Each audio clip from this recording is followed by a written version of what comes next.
একটি কালবৈশাখী ঝড়েই কেড়ে নিয়েছে মাথা গোজার একমাত্র ঠাঁই। গেল কিছুদিন আগে একটি ঝড়ে ঠাকুরগাঁও সদর উপজেলার জামালপুর ইউনিয়নের স্কুলপাড়া গ্রামের তমিজউদ্দিন ও আরজিনা বেগম দম্পতির বসতঘরটি সম্পূর্ণ বিধ্বস্ত হয়ে যায়। এরপর থেকেই 4 সন্তানকে নিয়ে গোয়ালঘরে মানবেতর জীবনযাপন করছেন এই দম্পতি।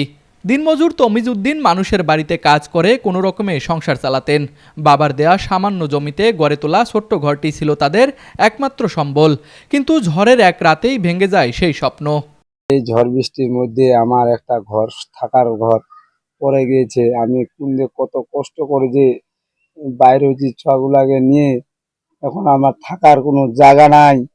এখন আমি গোয়ালি ঘরে থাকি, খুব কষ্ট হয়। আমার একটা সাবালক বেটি আছে, একটি শুধু ঘর আছে, ওই ঘরে তো থাকা যায় না। আমি বারান্দায় থাকি, তার পাশে গরুগুলা থাকি, মশা কামড়ায়, আমাদের খুব কষ্ট হয়। 4 ছেলে, আমি দিন মজুরি দিই, একদিন না কাজে যাইলে আমাদের পেটে ভাত জুটে না। কষ্ট, এবেলা খাই, 3 বেলা খাই না, 2 বেলা খাই না।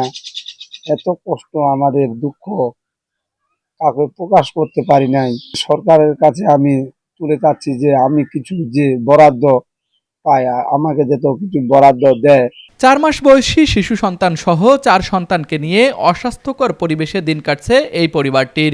ঝড় বৃষ্টির আতঙ্ক আর অনিশ্চয়তা যেন তাদের নিত্যসঙ্গী। একটি নিরাপদ ঘর ও মানবিক সহায়তা পেলে আবারও স্বাভাবিক জীবনে ফিরতে পারবে পরিবারটি। তাই সমাজের বিত্তবান ব্যক্তি, জনপ্রতিনিধি এবং প্রশাসনের কাছে অসহায় তমি চারজিনা পরিবারের পাশে দাঁড়ানোর আহ্বান জানিয়েছেন এলাকাবাসী। ঠাকুরগাঁও প্রতিনিধি মোহাম্মদ হাবিবের পাঠানো তথ্যচিত্রে তুষার আচার্য, ডেস্ক রিপোর্ট, RCTV।